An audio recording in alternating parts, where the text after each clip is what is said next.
Bismillahirrahmanirrahim. Assalamualaikum warahmatullahi wabarakatuh. Waalaikumsalam warahmatullahi wabarakatuh. Alhamdulillah hari ini kita ketemu narasumber yang jarang ada di channel SJ, psikolog senior karena lebih senior dari saya. Sama-sama orang Bandung dan kita akan mencoba menyoroti persoalan Pilpres, Kang, dari sudut pandang psikologi. Barangkali mudah-mudahan ini bisa melengkapi sudut pandang yang lain. Kan orang hukum sudah bicara, orang politik sudah bicara, orang ini sudah bicara. Nah, ini orang psikologi bicara bagaimana nih menyoroti Pilpres hari ini di tengah kecurangan yang begitu terstruktur, sistematis dan masif. Apakah ada sudut pandang dari seorang Kang Arif sebagai psikolog? Nuhun Kang Saiful ya. Sebetulnya kan persoalan Pilpres ini masih berkaitan dengan Pilpres tahun 2014, 2019 dan sekarang gitu ya. Okay. Karena ini ada dua kubu yang sebetulnya pemikiran yang berbeda, yang kemudian menyebabkan keterbelahan itu tetap terjadi. Maksudnya kubu Jokowi Prabowo atau? Sebetulnya mungkin sekarang bukan masalah kubu Jokowi Prabowo lagi gitu ya. Tapi lebih ke kubu yang memang ingin perubahan yang baik untuk Indonesia, dan itu diwakili oleh tentu calon presiden yang memang dipandang ya bahwa ini yang terbaik loh gitu ya, dengan kubu yang ya sebetulnya kalau bahasa saya sih ya mungkin bukan bahasa ilmiah ya, kubu yang ala kadar ya sebetulnya calon presidennya gitu ya. Karena kalau kita lihat rekam jejak Pak Jokowi gitu kan sebetulnya nggak terlalu luar biasa gitu dari awal. Bahkan kalau saya sebagai psikolog melakukan proses asesmen psikologi gitu ya, yang secara lengkap, ya nggak pantas lah gitu ya. Terus terang itu nggak pantas untuk jadi presiden gitu. Ya terbukti ketika Pak Jokowi pertama kali ada di tingkat internasional, di pertemuan internasional kan, itu yang pertama kali kita malu ketika dia meminta Pak Tom untuk menjawab pertanyaan dari wartawan sebetulnya kan. Yang malunya se-Indonesia. Yang malunya se-Indonesia terus terang. Dari sisi psikologi sebetulnya kan ada proses-proses yang mengawali, yaitu proses tes psikologi katanya ya, yang dibilang tes psikologi. Tapi kita kan nggak pernah dapat hasilnya. Gitu. Padahal sebetulnya itu adalah sesuatu yang menjadi informasi publik harusnya. Kita ada tes kok nggak keluar hasilnya, ngapain dites kalau gitu kan? Kalau tes kesehatan kan jelas bahwa ini sehat, ini itu boleh itu oleh apa misalkan HIMSI atau apa itu boleh. Kalau menurut saya kalau untuk informasi publik yang berkaitan dengan pejabat publik ya harusnya sih wajib malah gitu kan. Benar. Tapi kok kenapa jadi rahasia gitu? Jadi menimbulkan kecurigaan rahasia ini hasil tesnya bagaimana gitu kan? Kalau kita dapat kerjaan nih dari klien tes, kemudian hasilnya nggak kita liatin ke calon pegawai, tapi kita liatinnya ke perusahaan yang meng-hire kita. Betul. Kan begitu ya. Nah kalau konteks ini yang meng-hire kan rakyat. Betul. Benar. Jadi rakyat sebetulnya wajib tahu, gitu, berhak tahu sebetulnya gimana sih sebetulnya hasil daripada tadi ya, rangkaian pemeriksaan psikologi dan juga mungkin dari psikiatrinya terkait dengan calon presiden yang lolos gitu ya dalam tahapan itu gitu. Meskipun sebetulnya itu secara ini hanya formalitas sih sebetulnya ya, tes kesehatan maupun kemudian psikotes itu gitu. Hanya untuk memenuhi apa yang dipersyaratkan di dalam, kalau kita lihat itunya sih seperti itu.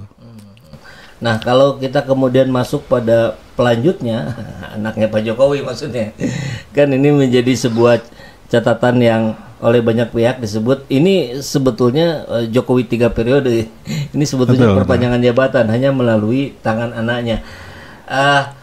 Didampingi oleh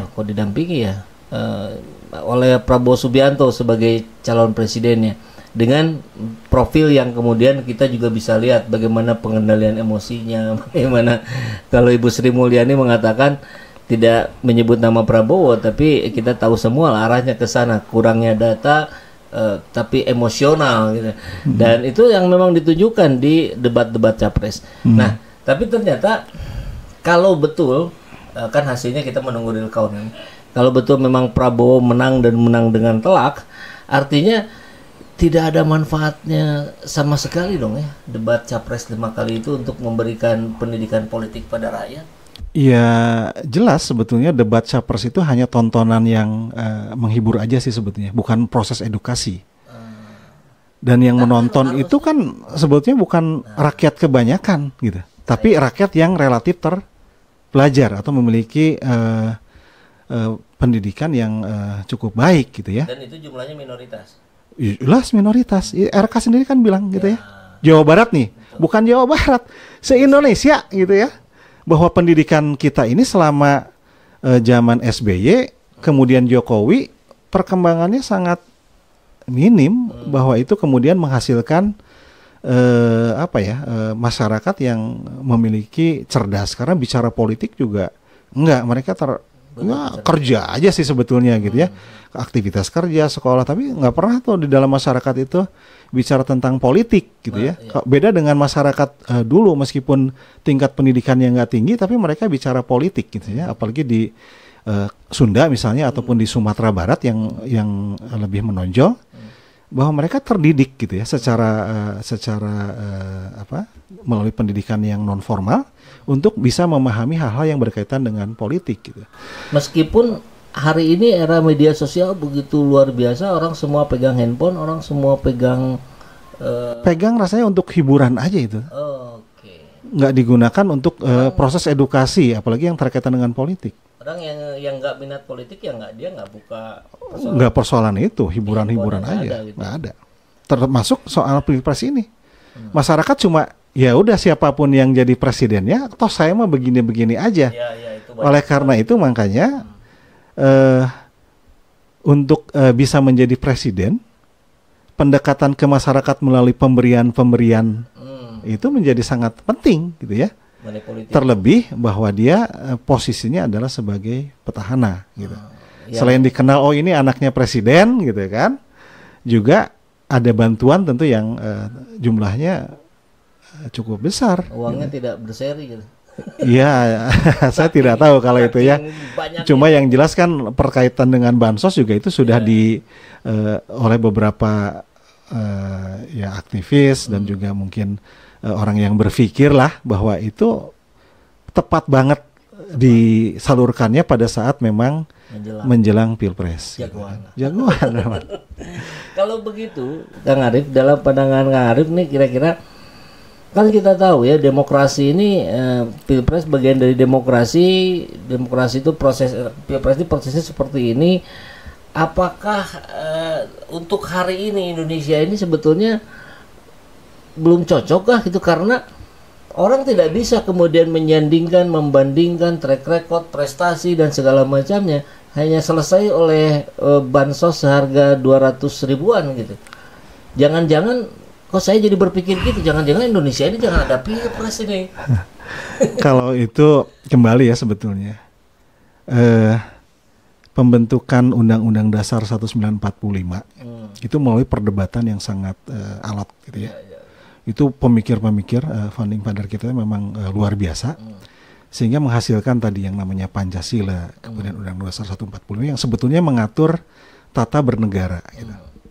Jelas kok sebetulnya dasar kita itu kan Pancasila. Sila keempat itu adalah permusyawaratan. Sekarang kok jadi pilpres gitu. Kadang-kadang saya berpikir sebetulnya memang nggak cocok, apalagi dengan sistem yang on-off ya. One man one vote itu ya di kita enggak, karena masyarakat kita bukan masyarakat terdidik gitu, yang kemudian dia mencari informasi terkait dengan trik record dari calon gitu. Jadi melihat orang tenar, ya ini yang kenal tenar, coblos gitu kan. Itu ini yang lebih. Itu agak mending ya kalau yang popularitasnya yang dicoblos, ini yang nyoblos hasil dapat duit gitu kan. Nah itu lebih parah lagi sebetulnya kan gitu kan.